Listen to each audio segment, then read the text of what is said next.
मन की आवाज़ प्रतिज्ञा में हम देख रहे हैं, जैसे ही प्रतिज्ञा घर की चौखट लांघने वाली होती है तभी कृष्णा पीछे से आवाज़ देता है और कहने लगता कि प्रतिज्ञा तुम हाँ घर छोड़कर जा नहीं सकती। तभी प्रतिज्ञा उसकी तरफ देखती है और कुछ कहने से पहले कृष्णा उसकी बैग लेकर उसके होठों पर हाथ रखकर उसे अपने कमरे में लेकर आता और कहने लगता है, अरे क्यों उस पति को नहीं लगता कि अपने बीवी पर भरोसा रखो, लेकिन जब से तुम यहाँ आई हो तुमने मुझे अपने पास भी नहीं आने दिया। अरे दुश्मन भी कोई ऐसा करता नहीं। तभी ये बात कहकर कृष्ण फिर से कहने लगे, जो जाने से पहले तुमने क्या कहा था वो फिर से कहो।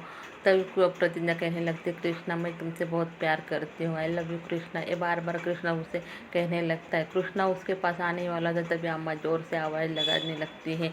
तभी कृष्णा बाहर आके कहने लगता है कि अरे अम्मा तुम्हें भी कोई चैन नहीं भाई, क्यों एम्बुलेंस की तरह हॉर्न बजाती जा रही हो। और अम्मा का प्रतिज्ञा से कहती रही, अरे महारानी चलो जल्दी, केसर वो की तबीयत खराब हो गई है।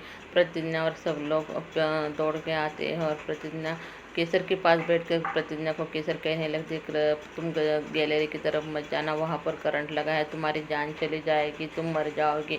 ये देखकर तो सब सोच में पड़ गए कि अरे केसर ने तो सब कुछ बता दिया, पता नहीं अब प्रतिज्ञा क्या करेगी। अब सब डॉक्टर को बुलाकर कहने लगते, डॉक्टर कहते हैं कि अब उन्हें आराम करने दो, आप सब जाओ। तो सब बाहर चले जाते हैं और इधर कृष्णा को प्रतिज्ञा को छोड़ने से तो बाजने आने वाला था अभी कब, अब तो वो मौका नहीं छोड़ेगा। तभी वो प्रतिज्ञा के पास आकर बैठ जाता है। तभी प्रतिज्ञा जोर से दीदी कह के चिल्लाती है और उठ जाता है और उठ के अपने कमरे में चला जाता है सोने के लिए। सवेरे होते ही कोमल अपने भैया के बर्थडे की बात करने लगती है। तब तो नैना जी कहने लगती कि अगर हमारे जमाई होगा हमें तो जाना ही पड़ेगा, चलो सबको। प्रोफेसर जी नहीं कहते, मना करने के बाद भी उन्हें जाना ही पड़ेगा। और सवेरे होते ही जैसे ही घंटी की आवाज़ आने लगती, प्रतिज्ञा उठकर बाहर आती है और देखने लगती कि ऐसी सजावट देखकर वो भी अचंभे में पड़ जाती कि क्या है। तब वो दिन तो जन्माष्टमी के था। तब उसकी सास कहने लगी ठकरानी, क्यों आज तो जन्माष्टमी, तो ये मालूम नहीं क्या? वो कहने लगती, नहीं मालूम है। हाँ ये मालूम है, लेकिन तुम्हारा पति का जन्मदिन ये तो मालूम है क्या? नहीं। तो कहने लगती, क्या कृष्णा का जन्मदिन है? अरे देखो भाई, पढ़ी लिखी बहू लाने का नतीजा, उसको तो अपने पति का जन्मदिन भी याद नहीं। प्रतिज्ञा गुस्से से बाहर चली जाती है और कृष्णा उठने वाला था तभी कृष्णा को सज्जन सिंह बैठा लेते और कहने लगे, अरे कहाँ चले, बैठो। तभी गुरु माँ आ जाती है और सच डर के प्रतिज्ञा आती है तो कृष्णा उसकी तरफ देखता ही रह जाता है। अब तो कृष्णा पूरी कयामत ढा रही होती है प्रतिज्ञा। कृष्णा प्रतिज्ञा को ये देख कर इतना मन ही मन खुश हो जाता है, लेकिन सज्जन सिंह तो बड़ा ही आग बबूला हो रहा होता है, लेकिन वो क्या करे, आज तो कृष्णा का जन्मदिन है।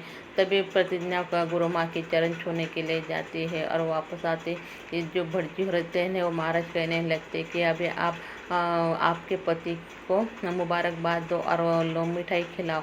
वो प्रतिज्ञा नमस्कार करके कृष्णा को मिठाई खिलाने जाती है और मिठाई खिलाई के बजाय पूरा लड्डू उसके मुंह में पोम देती है।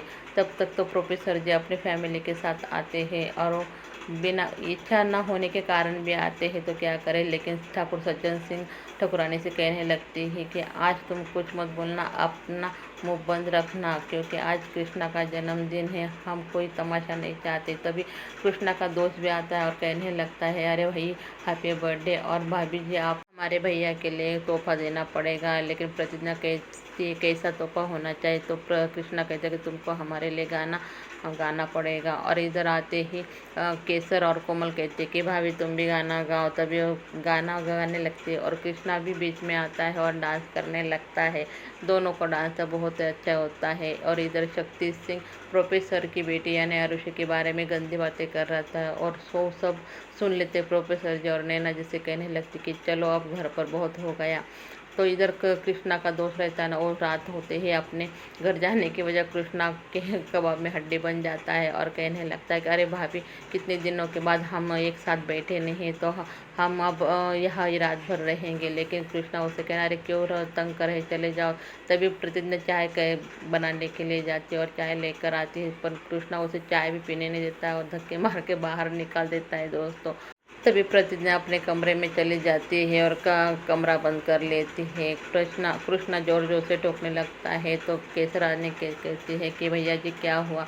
तो कृष्णा कहता है कि कुछ नहीं भाभी, वो जरा दरवाज़ा जाम हो गया है। तभी वो कहने लगती कि सवेरे वो किसी का कुंडी वाले को बुला लेना। तो वो तो चली जाती है, लेकिन कृष्णा प्रतिज्ञा से कहने लगता अगर तुम दरवाज़ा नहीं खोलोगी तो हम गुस्सा होकर चले जाएं। कृष्णा चला जाता है, लेकिन प्रतिज्ञा दरवाज़ा उगड़ने के बाद देखने लगती है तो प्रतिज्ञा को कहीं पर भी कृष्णा दिखाई नहीं देता है और वो रिटर्न अपने कमरे में आने वाली होती है। तभी कृष्णा उसको जकड़ लेता है और ऊपर जो सजावट की होती है सुहाग रात की, वहाँ पर लेकर जाता है। और वो नज़ारा देख कर तो भाई प्रतिज्ञा के तो होश उड़ जाते हैं। वो बहुत खुश होती है और कहने लगती है अरे कृष्णा, तुमने हमारे लिए इतना किया।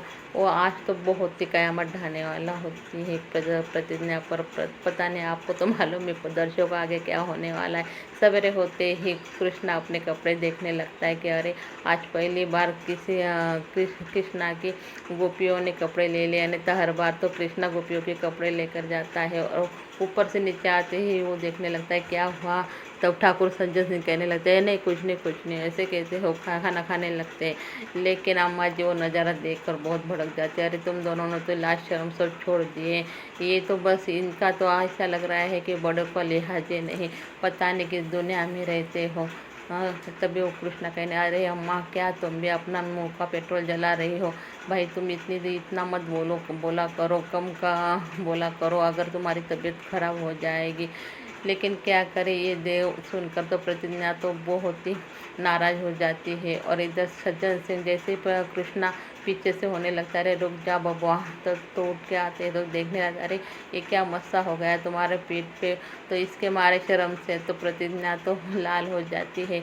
अपने कमरे में आकर सज्जन सिंह कहने लगता है कि अरे ठकुरानी, तुम थोड़ा सा धीरज रखो, मौका गया तो क्या, लेकिन अगली बार तो हम मौका नहीं छोड़ेंगे। लेकिन ये सब केसर सुन लेती है और इधर प्रोफेसर जी के यहाँ से अहमद माथुर फ़ोन करके कहने लगता है कि वो आरुषि की से शादी की बात करने के लिए उसके माता पिता आ रहे हैं।